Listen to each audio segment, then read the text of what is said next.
This time on MTV. Right there's where Homer's nephew's son's wife lives. Mom had the big hair, Aquanet, whatever formaldehyde she used. I've never once in my life associated that with a good smell. We're in Colossians chapter 3. When you get saved, it changes a lot of things. Social media kind of brings out some of the best in us, but also brings out the worst. Are fleas in the Bible? Did they have dogs? They had a lot more hair then too, didn't they? What, didn't they? I will wear my heart upon my sleeve. Oh.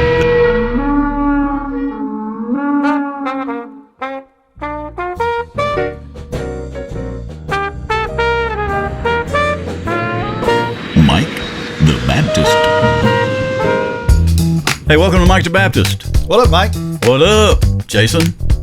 Jason Riccardi.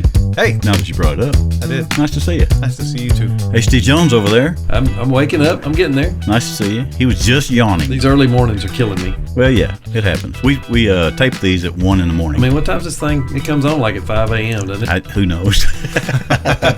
We tape them at 1 in the morning, though, and it's. See, the difference between a senior pastor and a youth pastor, you're waking up at 1 a.m. I haven't gone to bed yet at 1 a.m. That's a good point. Yeah. Anyway, I'm Mike the Baptist. Welcome to Mike the Baptist. MikeTheBaptist.com. Comments at MikeTheBaptist.com. Send us an email. On today's program, on the Front Porch, we're going to talk about, I think we'll be good. I'm predicting it's going to be good. We're going to talk about how it felt at our houses when we were kids on Sundays. How it felt Sunday morning, and all that. And just curious to see what you guys have to say about that. Going to do a Bible study. What we're talking about today in a Bible study. Colossians 3. Colossians 3, Yeah. Which is about kind of roughly in like 8 words. Well, we're going to try to tie that into, social media and how you interact with that and living in a way that honors God in all the activities that you do. I mean, that's right on the times. Yeah. Good. That should be interesting. And at the end, we'll play Inny or Outty again. Inny or Outty's always interesting. You talking about belly buttons, or are you talking about Bible verses? Whatever you bring up. Is it in the Bible? Is belly button in the Bible? Somebody look that up while you're waiting. That is a good Inny or Outty. That it could is, be actually. Yeah. Anyway, that's what we're going to do today. And other than that, I think we covered all of that in like 30 seconds, and we've never done that. It's like a world record for us. I think it is. We'll make up for it at some point during the program. But stick with us, and you'll hear all that. I've heard that it's important on these things to say what you're going to do the rest of the program early, because people tune in. If it gets boring, they drop out. So we've given you some bait there. So have we already lost half of our listeners? Well, that would be down to 1 if we did. But no, we still have 2. We're consistently boring all the way through. You're welcome. We actually have quite a few subscribers now on the YouTube channel. And I still don't know exactly how to monitor the podcast world. I'm still working on that one. But so they probably listen to us to help them go to sleep at night. I think that's what it is. They have Probably. white noise and pink noise and brown noise. Yes. What is pink noise and brown noise? I don't know what white noise is. You'll have to look that up. it's just different sounds, obviously. Is it appropriate? Is that sounds like that could be a bad thing? What we produce here is boring Western noise. Okay. You know how you turn a Western on and go to sleep? It's kind of a I light. don't. That Never is not. Although I do turn on Forged in Fire, and I fall asleep to that a lot. I think of us more like a yodeling mime. I can see that. See what I did there? I know, right? Okay, listen, on the Front Porch today, I thought it'd be real fun and interesting, or one of those two, to talk about what it was like in our houses when we were kids growing up on Sunday. I will start because I have really vivid memories of this. Are they memories or hallucinations? I Correct. think these are memories. Hallucinations are on a different topic. But this is Sunday, so I'm going to... Okay, so I was raised by my grandparents, so there was a generation, between my age and their age, so it might have been a little different than some households, or it may have been the same. They turned on, when they first got up on Sunday mornings, they turned on these Southern gospel music shows. In those days, the Florida Boys, the Blackwood Brothers, and my grandparents' last name was Blackwood. I don't think they were related, but so in the background of getting ready to go to church on Sunday morning, you heard these quartet gospel singers, and Southern gospel music, it takes like 6 minutes for the ending of every one of those songs because the ending stretches out. I really recall that. But at the same time, while getting ready, there was usually a pot roast. Mama was usually putting a pot roast in to cook. So you had this aroma of a pot roast, and you're getting ready for church. That's another story. HD's wanting to tell another, but we won't tell that right now. But anyway, so, and I can't recall, I was thinking about this earlier, I can't recall if every Sunday my brother and I had to wear a coat and tie, or if it was occasionally. I think it was every Sunday, whether we had the coat, we had tie, and it was these little clip-ons. Yeah, absolutely. We had several little clip-ons. I remember rocking one or two of those. I can remember how uncomfortable those were, because that hard plastic clip, once in a while you get to fidget, and that thing was poking you in the gizzard here. And I think a woman invented the necktie to get even for a man inventing pantyhose. That's just my thought. I'm going to need to think about that for a while before I comment. So, but for now, we'll just say okay. Anyway, we would go to church, and church was always a big deal. I recall that feeling of being, young, small, and the excitement of being around all these people. And we'd come home, eat that nice lunch. Once in a while, we'd have some company. They would drag some company home with them. We'd have company for Sunday lunch. But then, a lot of Sundays, I recall driving. They like to go on drives and out in the country. Of course, where I'm from, it's all country. But out in the country meant the back dirt roads, and I can remember being a little tyke sitting in that back seat being so bored because all you heard was, right there's where Homer's nephew's son's wife lives from their first marriage. And they moved off to Tulsa, Oklahoma, and got a job at a car lot. So that's what you'd hear. And they knew everybody, and they explained it all. And once in a great while, they would take those lunch guests too. So there'd be like 4 of those people, a generation between my brother and I, and they were all 4 talking at once. So that's Sunday. But also in those days, I don't know about Tennessee, but in Arkansas we had the blue law. There was nothing open. Yeah.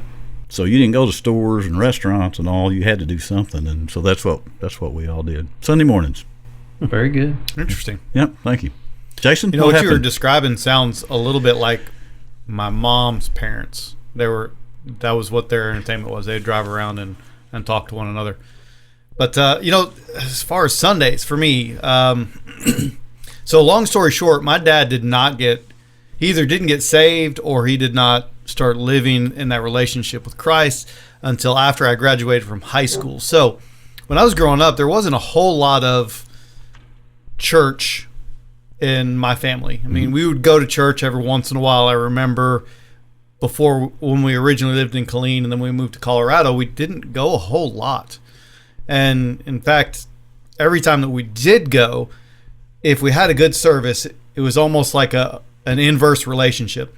If the quality of our service was really good and we came back on, really having had an opportunity to hear the Spirit in the service, if it was good, we came back and my dad stayed at home, and it was not good when we got home. Huh. So it was like an inverse relationship. As good as it was at church was how bad it was at home.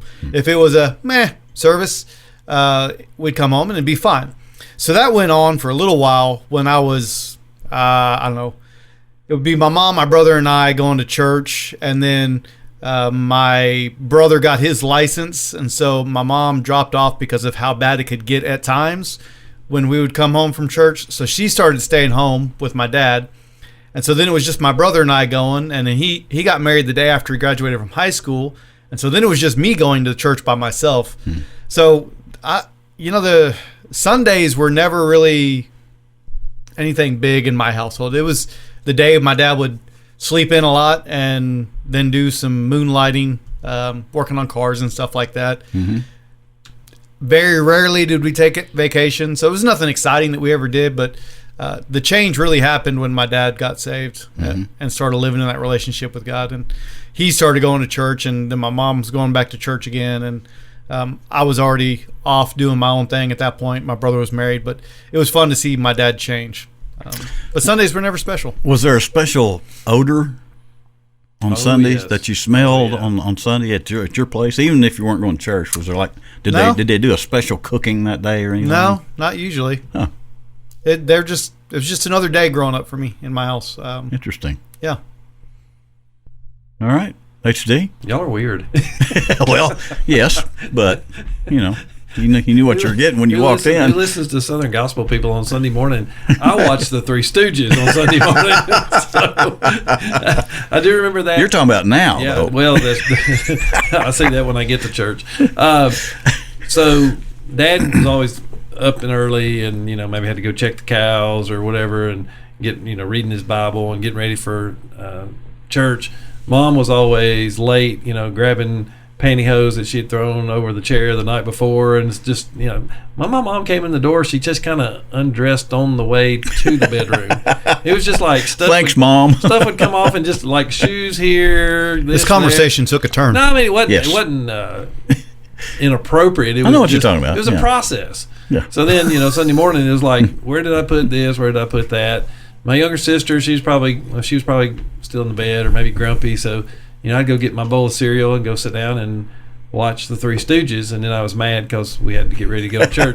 But the smells distinctly remember. Of course, again, we're in the 70s, right? Yeah. We're in the 70s, and I remember my green pants and my green muted looking silky type shirt. Oh, yeah. And remember those. Dad had his bathroom on one end of the house, and Mom had her bathroom on the other end of this long hallway. So the living room where I'm watching the Three Stooges is right in the middle. So from her end, it was Aquanet. Just Right. Mom had the big hair teased out Aquanet. She's just going to town back there, and then whatever formaldehyde she used as her smell goods that you could smell all over the house, and then Dad, I've never once in my life associated that with a good smell. I have not either. Dad was in the other end with Old Spice and Vitalis Superhold, the squirt bottle. The hair stuff. Yeah. Oh, yeah. So Yep. that was the smells, and then the fight that ensued. Oh, good. Sunday, I knew something was coming. Every Sunday, because my mom was always late, and Dad hated being late, and so literally most of my childhood it was two cars. Me and Dad would get in the car and go, and then my mom and my sister would come, and they would get there halfway through Sunday school or whatever.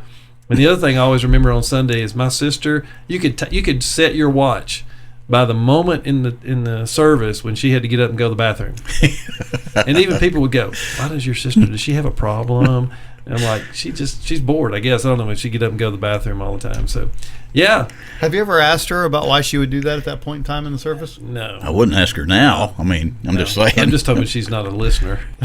Well, There goes Are my you Chris- also there hoping goes your my parents Christmas aren't gift. listening? Well, they're... was there any food odors?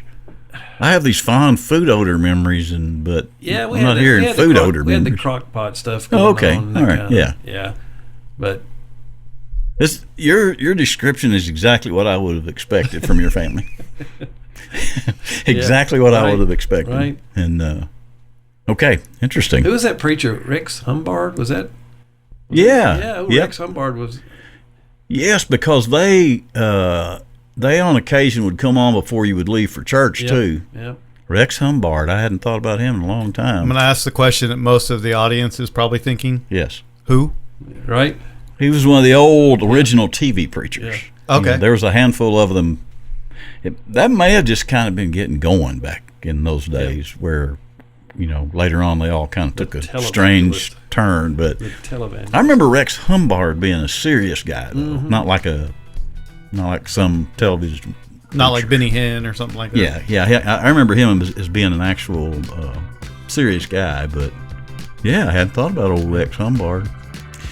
There was a guy, his name was Bill Mann, and I don't remember what kind of record deals he actually got, but locally out there, he was he had been to Nashville, I know, a time or two, and I don't know what all happened, but he would play live music around, and he would play that song, Ain't No Grave Gonna Hold My Body Down. Oh, That's a good one. They play it kind of modern sounding now, but he would play it straight up Southern gospel sounding back then. It was, he just raised the roof. But yeah, Bill Mann and the Gospel Messengers. Look him up.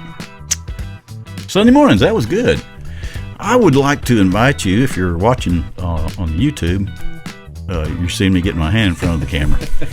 I'd like to invite you to make a comment. Down below on these YouTube videos, you can make a comment. Tell us about your Sunday morning. We will strike up a conversation with you right there if you will make a comment. We'll look it up and comment back. Also, we'd like to encourage you that if you're not going anywhere on a Sunday morning, get up and go somewhere. Yeah, church is a good place. Preferably not like the lake. Church is a good place, yeah. Find you a church. And yeah, find your church. That's a good word, HD. Okay, we'll take a break and come back and talk about some stuff we found in the Bible. Oh, you know what? The buzzer's still here. We'll use that in this next section. Cool. When does a coffee mug become more than just a coffee mug? When does something as simple as a mug become a part of your life? Well, never actually. It's just a coffee mug. But it's okay to have a favorite mug without thinking too much about how important it is. However, the MTB mug does have a bit deeper meaning. When you buy an MTB coffee mug, you're helping keep Mike the Baptist coming to you on a regular basis. We don't sell our programs.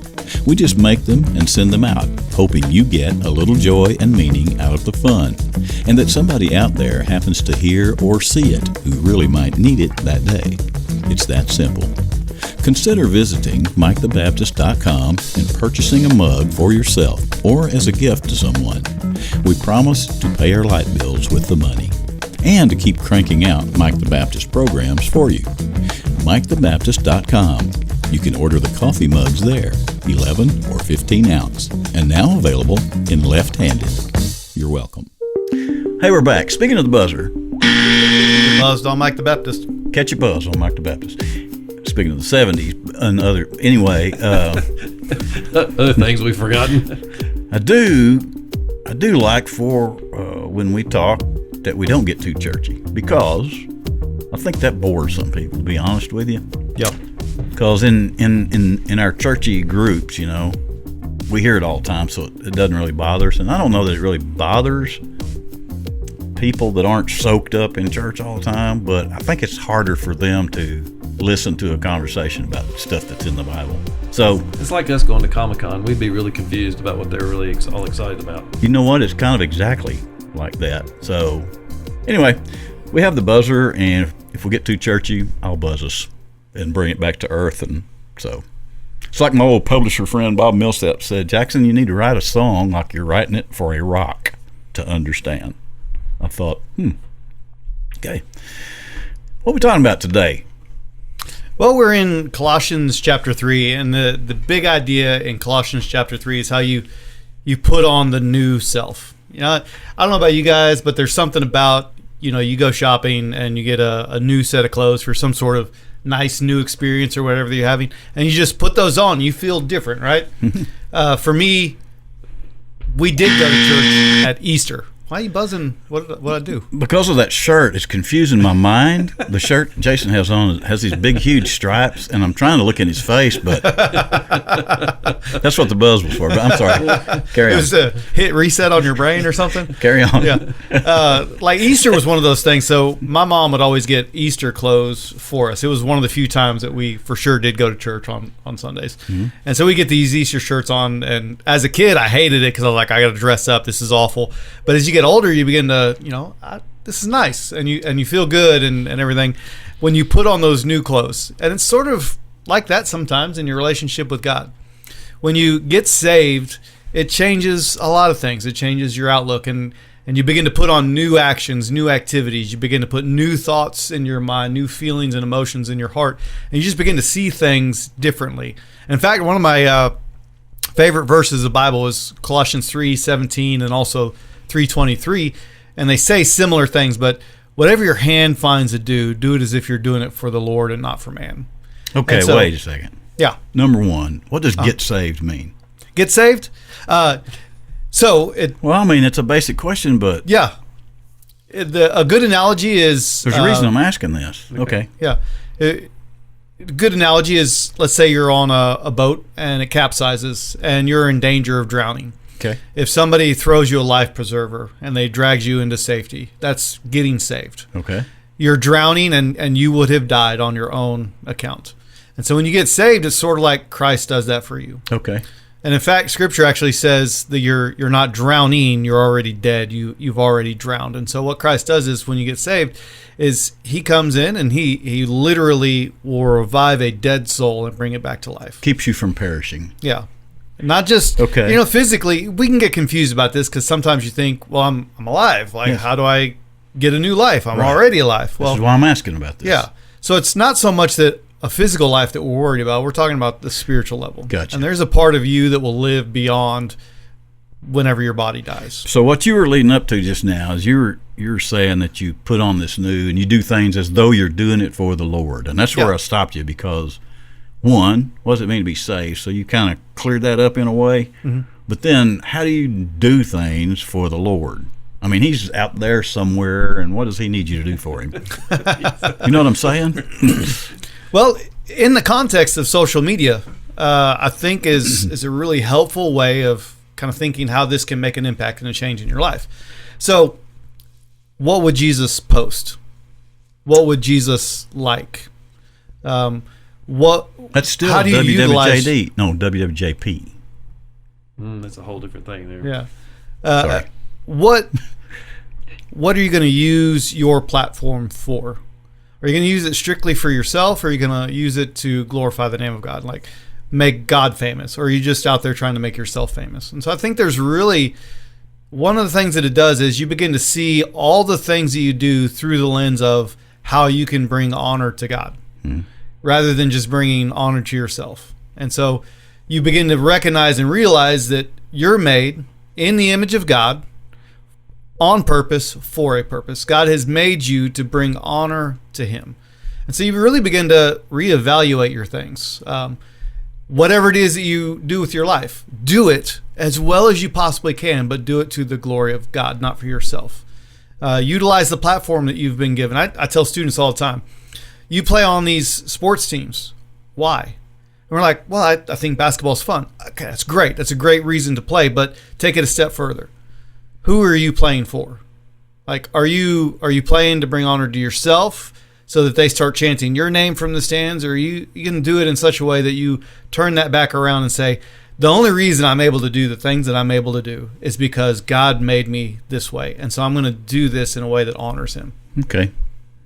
So you mean doing things for the Lord means living your life in a way that would be maybe pleasing. Yeah. That if somebody noticed that, God made you the way that you are on purpose for a purpose. He's the one that's given you the skills and the talents and all those things. And really what it is taking those things and utilizing them, becoming the best version of you in some ways, not for your glory, but so that people will look at that and say, man, God is really good.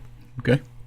You know, the crazy thing to me about all this is that social media, our hobbies, our work ethic, kind of brings out some of the best in us, but also brings out the worst in us. And it really shows us where we're lacking. You know, if you think about how social media operates, well, it operates based upon a group of people watching a particular person and either wanting to be them, emulate them, or hate them. I mean, it's you're judging them in some way. And all that shows us that we're really creatures that are created for interaction with one another, and that we really do long to be like other people in some ways. It really to me, that's one of the things that I look at it and I'm like, it's a great tool to have. I don't think we can just totally go, oh, the telephone is awful, we should wish God never let us Right. create the telephone, because there's some great things about the telephone. Hey, I can call for help. And social media is great in a lot of ways, that it communicates things that we need to know, or I don't know about you guys, but I absolutely love being able to go on YouTube and go, okay, I'm putting in this Delta faucet and I cannot understand the instructions. Yes, absolutely. And I watched the 5-minute video and I'm like, well, duh, that's really easy, Right. So for all the good things it brings, the things that kind of strike me is that for all these people out there who have thousands of friends, and we even talk about subscribers. Man, we need you to subscribe to our post and all that stuff. While all that stuff's good, some of that shows how lonely we really are. Mm-hmm. And as you look at the statistics, just generationally, we talked about your grandparents, our mom and dad, and then us, and now most of us have kids and even some grandkids, and you start thinking life has gotten better in many aspects. My dad remembers going to the outhouse. Mm-hmm. My dad remembers they didn't have television. You went down the street to watch so-and-so's TV. My dad remembers when his grandmother got electricity. Now catch this. They dropped one line in her where her table was. And when they left, she took the light bulb out and screwed a corn cob up in there because she was afraid the electricity was going to leak out into her house. But he remembers those days, and he's even said, "Don't tell me about the good old days," because the good old days were hard. And as much as our life is so much easier to now, look how much. What's one of the biggest things that we talk about? Mental health. Mental health has it's exploded. There's counselors, and there's medication, and there's grief groups, and there's the help groups and life coaches. Why? I think some of it's because we're spending so much time at social media that we feel somehow worse than we did when we didn't have it. Mm-hmm. Speaking of social media, when you first sign on to an app, whatever app it is that you're doing, let's say TikTok, or if you're signing on to Instagram and you just downloaded it, you're new to it, Snapchat, whatever, they start with a basic algorithm that's tied into a few key perspectives of who you are. You should buzz that word because we don't even know what that means. Algorithm is just a fancy word for a computer program that says... Is that the guy says... named Al in your high school that danced weird? That's Algo's rhythm. That was almost there, but... Right, I'm sorry. That's all right. Anyway, they start with a basic... We're making it really difficult for you to keep a train of thought today. I am very distracted right now. I am ADHD. I do not need any help getting distracted. So they start with this basic male model, and this is what they think you're going to be interested in. Yes. Based on your age, your gender, and then a couple other key demographics, where you live. Mm-hmm. And so they're going to start with that. And so how do you live in a way that's God-honoring? Well, when you start out, basic male algorithm, and if you're looking at Instagram, what you're going to see a lot of when you initially start is scantily clad women. That's just what's going to happen when you initially start. Because that fits your... Because you're male and you're in a certain stereotyped age group. in a way. Yeah. And so you're stereotyped into that. To take a flip side of that, how do you be who God made you to be in a way that honors Him? Well, by countering this and living this way. Mm-hmm. By no longer living just the very base, most gross part of humanity. Stop living that way, pursuing those things, and then live in a way that honors God. Like, do the things that God has designed you to do in a way that honors Him. Mm-hmm. All I got was bologna recipes when I first signed up. What? How old were you when you signed up? Algorithms. I got bologna recipes. No, but you're right, Jason. It's again, like we said, there's nothing intrinsically evil about social media, but Satan uses it to capture our lowest common denominator, the things that he knows we're going to fail in so many times. And again, the scripture talks about, how we're to be aware. Just be aware of that stuff.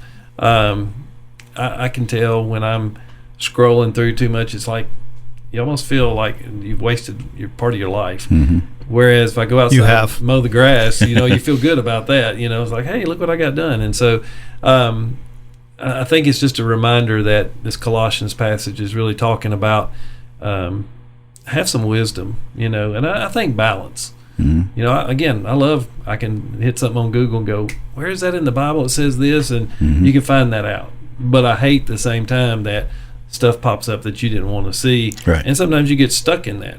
And it can be silly stuff like, oh, look at that shiny boat. I need a new boat. 5 minutes later, here's a boat. There's a boat.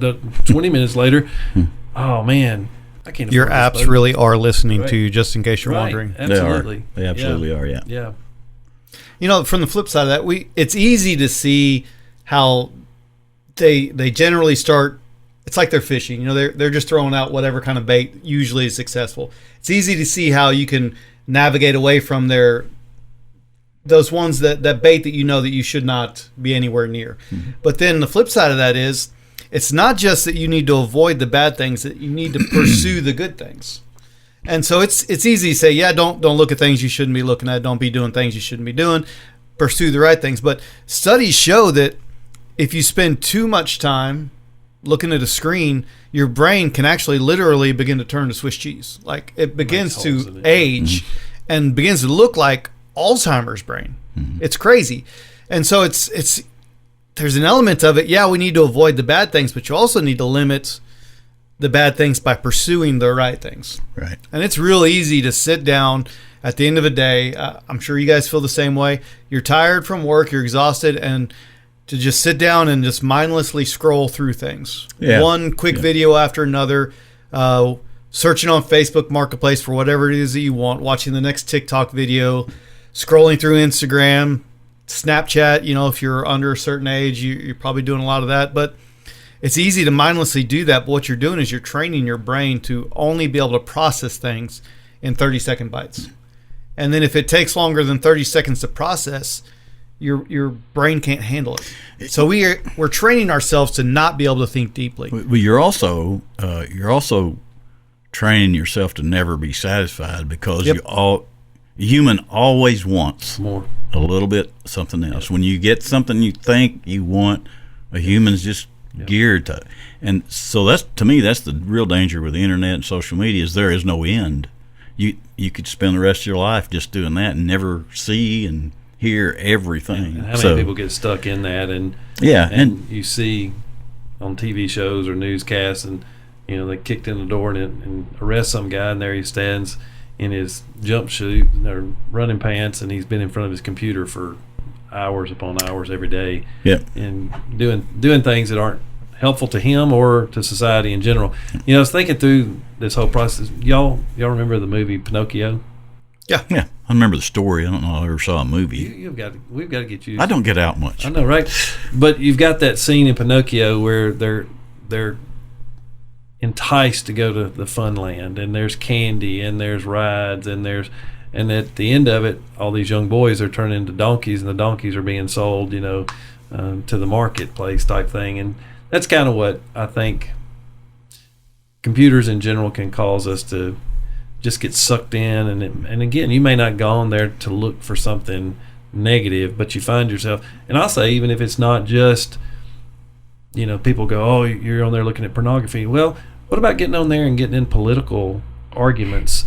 There's no end to those. So at the end of the day, here's what you're doing. You're undermining your leader of your country, and you're calling him an idiot. And whether you voted for him or not, or liked him or not, but at the end of the day, you've rejected his authority, and everybody that's up there is authority, and somehow you have all the right answers.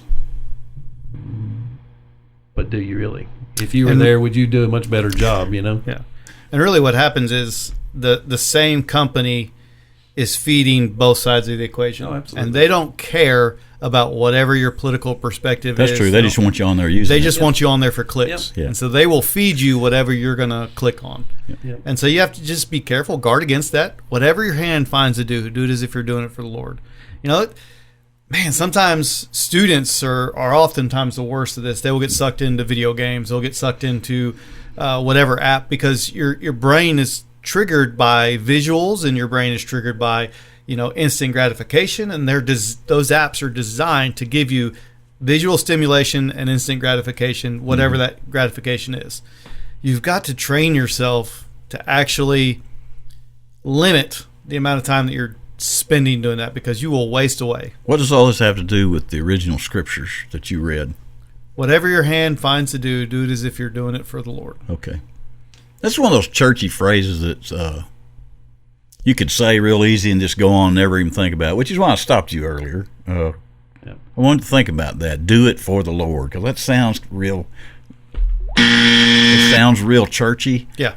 And if you don't think about what it means, you just throw it out there as a church phrase and keep going, just assuming you're doing everything. I think that passage of Scripture talks about wisdom in general, to think about what we're doing. I mean, you can do good things, work, but if you're working 90 hours a week and you're not loving your family, you're not taking breaks, then that's not good. You can go to the gym and work out. That's good. We need to do that. But if you do that all day, every day, and you can hurt yourself. And you don't have it balanced out. Yeah, I mean, there's a ebb and flow to life, and there's a balance that God wants us to have. And so again, nothing wrong with some mindless solitaire games. If you just entertainment's little break fine, away from But what we tend to do is we tend to overindulge and then get caught up in the things that we shouldn't get caught up in, and it begins to change our thoughts instead of God changing our thoughts. Could I go out on a limb here? I'm sitting across from two preachers, and I'm going way out on a limb, but isn't it equally as bad if you get so far the other way that you begin to think everything you say to somebody, everything you do, you have to make it seem like a church thing? So heavenly minded, you're no earthly good? Exactly, because I mean, everybody knows that people turn that off. If you're that person, nobody wants to talk to you. The Pharisees were that way. Yes, they had gotten so caught up in the rules and the rituals that they weren't even helping the people around them that were starving and hurting. And Jesus reprimanded them for that. I'll use it. I will say it this way. When I became a preacher, there were some guys that I just kind of looked at and smiled because they had that preacher talk. I mean, it didn't matter. It didn't matter what you talked about. You could have said, hey, did you watch the Titans play yesterday? That was a really cool game. Well, bless God, brother. The Lord provided bountiful harvest. No, I'm just sitting there going, I'm just talking about a football game. So, I think we can try to become so religious and sound so righteous that we turn a lot of people off. Yeah, they don't want to hear you. I mean, they just don't. Bible thumpers, we call some of them Bible thumpers. But even not a Bible thumper, the person you just described, that everything out of their mouth is that. It's like, I believe you that that's what you believe, but, right. The rest of us don't talk that way. Right. Anyway. Jesus went to weddings, right? We see 4 books written about Jesus' life in the Gospels: Matthew, Mark, Luke, and John.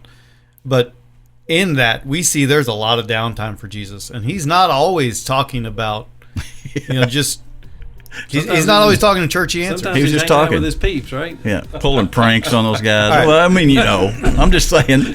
I think there were times that he was a guy. An innocent guy. Here's a great example. I'll just share this story real quick. Yeah, and then we need to wrap it up before this goes anywhere. I was student ministry. You're around students, and they do weird things sometimes, right? And so I'm in the middle of giving announcements at church. In the middle of giving announcements at church for the youth, and this one kid, he kind of walks up to me and he stands real close to me. He's maybe 4 or 5 inches away from me. He's just kind of staring at me. I'm in the middle of talking, so I kind of look at him and, hey, how you doing? And then he reaches up and he just starts caressing my beard as I'm in the middle of talking. And I was like, well, hello. And then he looks at me and says, has anybody told you you look like Jack Black, right? So now why do I bring up that story? Yes, why do you bring up weird that things story? happen. Jesus was working with young teenage boys. Yeah. And weird stuff happens when you work with young teenage boys. So there's a lot of Jesus's life that wasn't spiritual talk. There was a lot of Jesus's life where he was just hanging out with the boys, and they would do weird stuff, and he would have to just kind of laugh about it. Have to deal with it. Yeah, he would just have to laugh about it. He had to have had a sense of humor, Yeah, and so that I think let's have proper perspective about Jesus. He was not just hellfire and brimstone. He was when he needed to be, but he was often grace, and he was often just let's do the normal stuff, man. How in the world could you ever relate to him if he didn't have some of that in him? You couldn't. Nope. Okay, that about sums that up. That's right. Good talk. I would say that we'll take a break, come back, and do something a little lighter, but we've already lightened it up a bit here. Yeah, we did.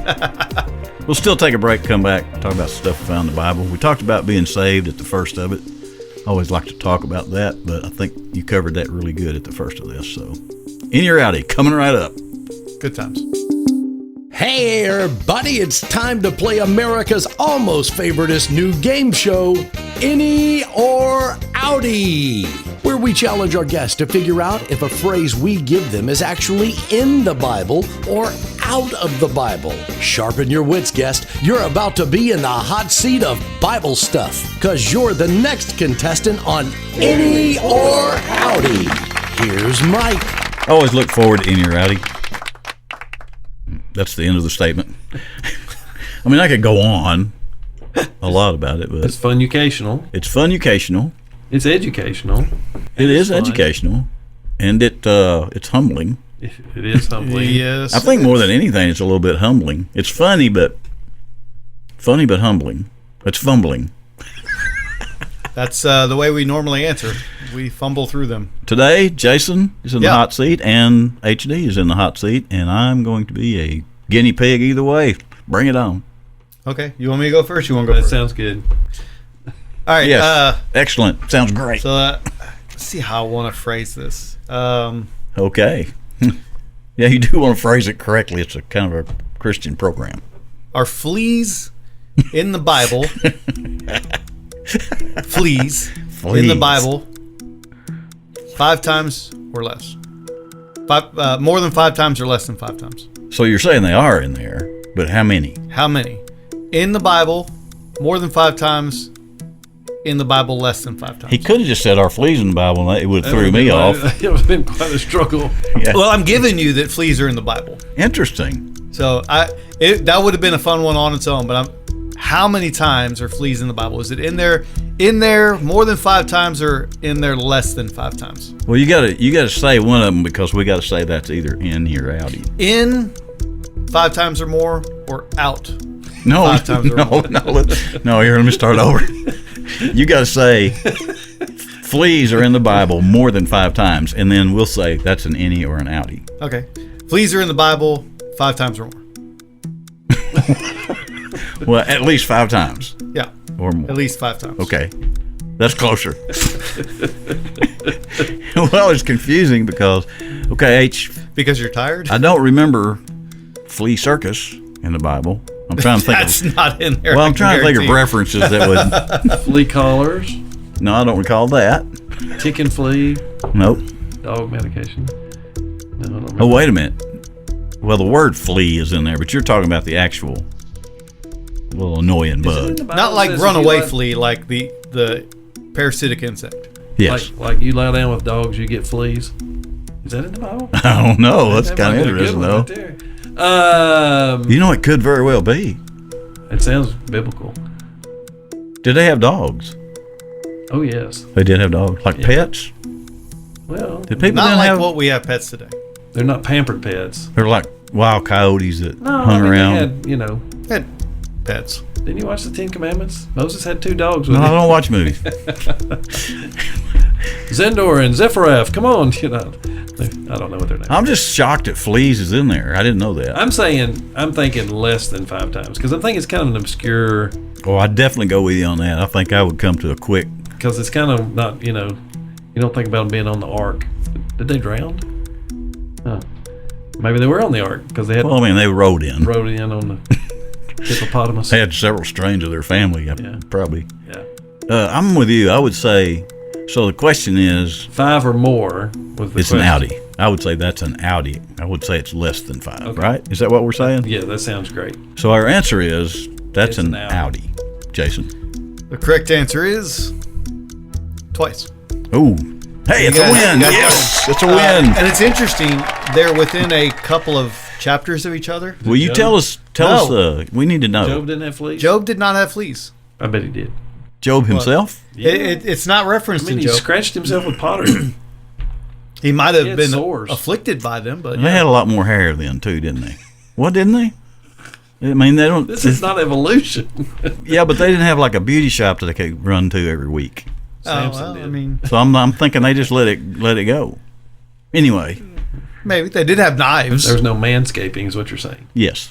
So 2 times there's fleas, Jason. What 2 are times. Are you gonna read them to us? Both. It's both in reference to David when Saul was chasing him. okay, and how? David referred to himself. He said, "Why are you chasing me? I'm lower than a flea on a dog." Essentially, is what he said I didn't know David said that. twice. David said the same thing twice. Well, he said it in different ways, but in 2 What? different chapters. Yeah. Okay, but he was 1 saying, Samuel 24:14 and 1 Samuel 26:20. he was saying that he's lower than a flea. Yeah, like So you he have didn't like no him then reason to be either. worried about me. I'm not trying to kill you, King Saul. I'm like you have to worry about me as much as you have to worry What about lower fleas. than a snake's belly? Is that in there? That's pretty good too. That is pretty good. Okay, well, we won, so Yeah, that's a good win. That's all that HD, matters. what do you have? That's all that matters. Okay. Mine, is this in or not in? Okay, which would be an Inny or an Outty. Since I made it so confusing, you're going to make it easy for us. I will wear my heart upon my sleeve. Oh, that's a pretty good one. I will wear my heart upon my sleeve. Okay, Jason, immediately I'm struck by the concept, did they have sleeves? Well, Yes. I mean, Yes, they had sleeves. okay. Well, I mean, I'm thinking like a modern shirt, like we are wearing, has a sleeve that's sewn in. I mean, did they sew in? I believe so, yeah. Okay, that's settled pretty quick. Well, it's Wear interesting. my heart in on the, my sleeve. In the Old Testament, the seat of the emotions was actually Your bowels. your bowels. Yeah. That's exactly what I was thinking. In the New Testament, I wear my bowels. it switches to kind of a Greek way of perceiving things. Okay. And your heart was the center of your emotions. Okay.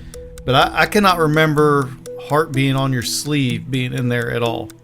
Well, I certainly don't remember it, but I'm trying to rationalize whether there is a rationalization for it being somewhere in there. I may be wrong, but I don't think that that's in there. I cannot think of, unless it's a weird translation that is very loose paraphrase. It sounds very Shakespearean to me, or like in literature like that.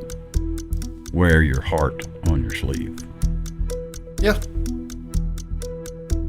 I mean, I can't see like Goliath looking down at Dave saying, "You wear your heart on your sleeve, don't you, Dave?" Nothing like that. I mean, I can't see that. Yeah, I don't think that happened. What was the question? Is that an Inny or an Outty? Yes, I wear my heart upon my sleeve. Were we saying that's an Outty? I feel like it's an Outty, and like an Old Testament, typically the center of emotions was based in your bowels. But, Okay. you know, they And you might would have not have said, "I wear that on my sleeve." Yeah, You wouldn't have said I would that. not. That would be weird. So I unless they translate it different in the Old Testament to kind of help us understand it when we live now. But so I think you can eliminate most of the Old Testament aside from translation difficulties. But I can't think of even in the New Testament anywhere that it said that. But I could be wrong. Well, yeah, you could be, I but could be wrong. But I don't think it's in. I'm with you. I think it's an Outty. We think it's an Outty, right? I think so. We think it's an Outty You HD. guys just impress me all the time. It is from Shakespeare, Othello. Oh, good, I wear good. my heart upon my sleeve. All right. It's really odd the way we got there, but Right? we went through the paces on that one. Okay, Yeah. good round. Yeah. And once again, coming out of it with some new information here. So Straight fire. impress your friends at future church parties. Hey, did you know? Okay, we'll take a break. Come back and tell you bye. That's Just what we do here. what we do. Yes. We need a break. You probably need a break from us. Oh, wow. What a great contestant and a fine sport today on Inny or Outty, America's almost favorite new game show. Study up, future guest people. You're next in the hot seat for Inny or Outty. Hey, thanks for joining us. Thanks for HD. Thanks for Hey, it's good to your be here. wisdom and your words and your stories about the Jones family. Always. Vital Super Hole. Yes. Get you some. Oh, Jason Riccardi, thanks for your wisdom and your Thanks stories. for all the weirdness you bring to the conversation. Yes, and those ethereal thoughts. I don't know what ethereal means, but it sounds like something that Jason would be. It's kind of like a mist or a vapor, I think. A what? A mist or a vapor. Yeah, Well, that's kinda not what I about was right. thinking. Well, I guess it could be. Hey, I'm Mike the Baptist. We're glad that you joined us. We have a little fun here, but I hope we say something on occasion that sounds halfway intelligent and links up to the stuff in the Bible, because that's kind of what this is supposed to all be about. Actually, it is all about that. Even the silly front porch things, if you think about it, bring you right back to what the Bible's all about, which is... Or a kid caressing your beard, you know. Now, that was a little weird It was weird. Yeah. It was so weird while you were speaking. while I was speaking. All right. More fun next week because next week we're going to talk about... I forgot what the one is next week. Do you remember? We going to talk about something exciting next week. Yeah, we were just talking about it, but in your Outty. tune in next week and Figure out what we forgot. That's a great teaser right there. boy, I wish I could remember because I just wrote it down a minute ago. Okay, we'll see you next time. Remember, folks, we're all just Christians. Try not to cuss. Yeah. Yep, we did it Strong today. finish. We did it today. See you next time.